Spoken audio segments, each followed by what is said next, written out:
บ่ายวันที่22เดือนพฤษภาคมปี2025องค์การพุทธศาสนาสัมพันธ์เมืองพระเกียงเจริญสุขแขวงจำปาสักได้ชาปนกิจศพพระอาจารย์ปู่สายลมอุทยาธาสาโรหมื่นอนุกุลอดีตเจ้าอธิการวัดบ้านทงทิ้งกลุ่ม2ของเมืองได้รับเมตตาของพระอาจารย์บุญเฮียงเทพอินทากรรมการองค์การพุทธศาสนาสัมพันธ์แขวงประธานองค์การพุทธศาสนาสัมพันธ์ลาวเมืองพระเกียงเจริญสุขพร้อมคณะบริหารงานองค์การพุทธศาสนาเมืองผาทรงสมณเณร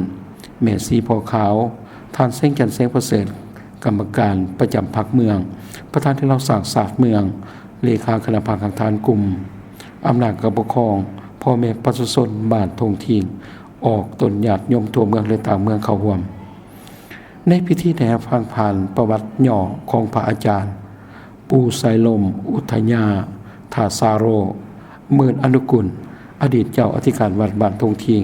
เกิดเมื่อวันที่7เดือนธันวาคมปี1966ที่บ้านแห่เมืองจำปาสักแขวงจำปาสักเป็นบุตรของพ่อศูนย์แม่อ่อนแก้วมีไอ้น้องห่วมอุทธรเดียวกัน4คนหญิง2คนพระอาจารย์ที่เขาบวชเป็นสามเณรปี1982 5ปี1984มาฮอดปี1985 5ปี1988ก็ได้สิกขาในปี1991ได้บวชอีกครั้งจนมาฮอดปัจจุบันรวมอายุได้58ปี5พรรษาจากนั้นจะได้มีการมอบเงินอนุเคราะห์ช่วยเหลือพระสงฆ์เสียชีวิตจำนวน38ล้านกีบและยังได้ดำเนินตามทำพิธีศาสนาตื่มอีก